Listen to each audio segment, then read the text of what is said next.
Hey guys, so today I am going to do a review of the Disney Pixar film Soul. Which came out in 2020, and it was supposed to be released in the theater, but obviously because of COVID, it ended up coming out on Disney Plus, and I finally got the chance to see it, and yes, it was great. It's for the as you would expect from a Pixar movie. It's very beautifully, gorgeously animated. It's very sophisticated, very deep. And it's a very nice story that not only kids but adults can also relate to. It's basically all the quality type of filmmaking and animation you've come to expect from Pixar. And I've been a big Pixar fan my whole life. I love most of their work, with a couple of exceptions here and there. But this particular film, Soul, is directed by Pete Docter. He directed Inside Out, and he did Up, and he did Monsters Inc. And Pete Docter's Pixar films are interesting. They're a little bit like how do I put it? Like his compared to like the other films, whether it's by like John Lasseter or Andrew Stanton. Andrew Stanton's Pixar films are like a lot more emotional, and like John Lasseter, they have a lot more like humor. And I guess Pete Docter, it kind of combines like elements of both like Lasseter and Andrew Stanton. It's like very colorful, but it's kind of like a complicated, not complicated, but like a little bit of a more an elaborate plot line. Uh, but despite that, it's a pretty straightforward premise. Soul tells the story of an African American musician named John Gardner. He's played by Jamie Foxx, and he's a middle school band teacher, and he's not that satisfied with his like part time job as a middle school teacher. But then all of a sudden he gets this great opportunity to be a gig at this prominent nightclub in New York City. And he's so excited. He believes that this is like the opportunity, the moment he's been waiting for his whole life. He always thinks in like musical notes. Music is his whole life, and he finally from his point of view, he finally has the opportunity to go out and live his dream. But him being such a neurotic, uh, you know. Always kind of I don't want to say whiny, but kind of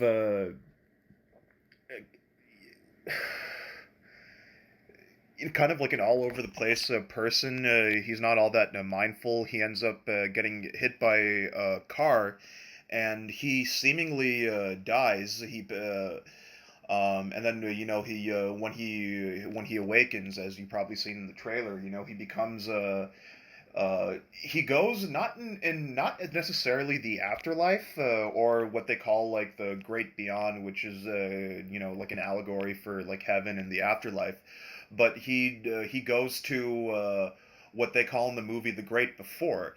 It's a place where souls like mature, and they develop before they go venture out into the like the real world in planet Earth. And they and each of the souls are assigned a mentor, a deceased person, or like or close to deceased person. And Jamie Foxx's character John Gardner, he partners up with a soul named the soul who's called 22, and she's played by Tina Fey. And they Jamie John Gardner tries to get 22 to to help him get back to like Earth on on some of the concepts are a little bit complicated for me to explain just in this review. But yeah, so they go back to Earth, but there's a twist in that 22 occupies John's body, while John has to occupy the body of a cat. And they pretty much they kind of have to learn each other. What's like the purpose of life, or what is the meaning? And along the way, as you can probably imagine, John has to learn that sometimes that a lot of the times the purpose of like the purpose or the meaning of life isn't like attaining to like the ultimate goal you want to achieve, whether in John's case is becoming like a successful musician, but it's just living life. And that's something that Tina Fey's character 22 really expresses brilliantly. She kind of figures out like there are so many like subtle things that just like simple things like eating a pizza, or or helping a student who wants to like quit the band class, but trying to like see eye to eye with that person. It's just like the like the general like nuances of life, just kind of the experience as opposed to the destination. And in a lot of ways, uh, John and 22 are sort of a foil for each other. And they kind of like learn from each other, and they have disagreements. They get along, they fight, they argue, all that stuff. And it has a lot of like familiar story traits. The story. It has a kind of like It's a Wonderful Life. The Frank Capra classic. It stars Jimmy Stewart. Where he kind of has to like he realizes that, oh, he's already had like all the wonderful things, but like he just didn't realize it. But it's but even though it has like a lot of familiar themes and tropes and things we've seen before, it's done in a way that is still like very endearing, and it really like touches your, for the lack of a better word, touches your soul. Um, and it is kind of like an experience, like an experience type movie, in the sense that you kind of you kind of like go through life not knowing what to expect, but just like enjoy the experience of it. It's not necessarily about the destination. And the screenplay does a fantastic job at conveying that, and all the performances are great too. Jamie Foxx does a good job at kind of playing the like the hyper anxious, neurotic main character of John Gardner, but who like he who like you can feel his obsession, but at the same time you can understand like where he's coming from, because we've all been in his shoes. And then Tina Fey is really funny as the character of 22, who's a more like a snappy, sarcastic. It's like it's she's the type of person in real life that is very easy to dislike because of like how cynical and negative she can be. But you can see like where she's coming from. She feels that everyone's obsessed with attaining this particular purpose, and they miss out on like the nicer, simpler things of life. Um, and there are other great supporting roles. Felicia Rashad plays uh, the mother of Jamie Foxx's character, and then Angela Bassett also plays a supporting character. Yeah, the story is great. The performances are great, and just one. And of course, this is a Pixar movie. Oh my God, the animation is just gorgeous.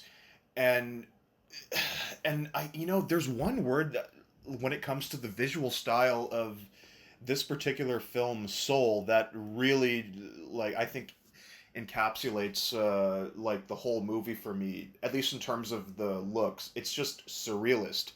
it's just it's so surreal. It has that kind of like it just has like almost like a hypnotic ability to it. Not just like the scenes where Jamie Foxx or like where John Gardner is in like those quote unquote afterlife, but just the scenes where he's on on that take place in Earth in New York City. It has that kind of like old school jazz. It feels like a real place, but at the same time, it feels kind of like an environment that could have existed in like the 1920s, like the jazz scene in New York.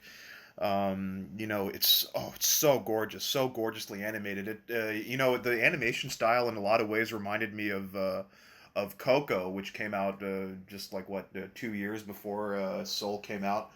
So it has that kind of like it feels real, but it also has that kind of like exaggerated surreal type quality, almost like a Stanley Kubrick film. But yeah, overall, I really enjoyed Soul. It's a very emotionally investing movie. The performances are great. Jamie Foxx is really good. Tina Fey is very funny, but also, you can relate to like the type of character you would see in real life. And there are a lot of creative choices that the story writers take with a lot of the familiar tropes we've seen. Like I kind of mentioned it's Frank Capra's "It's a Wonderful Life."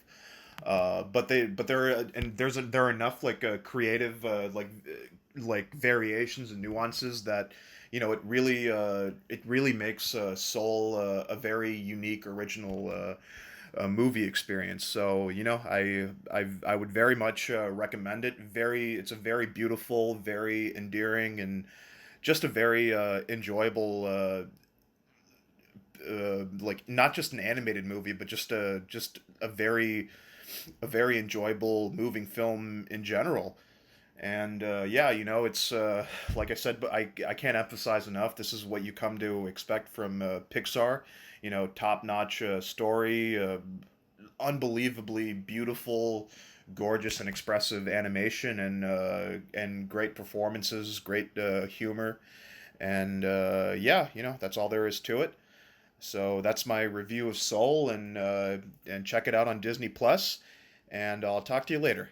Thanks.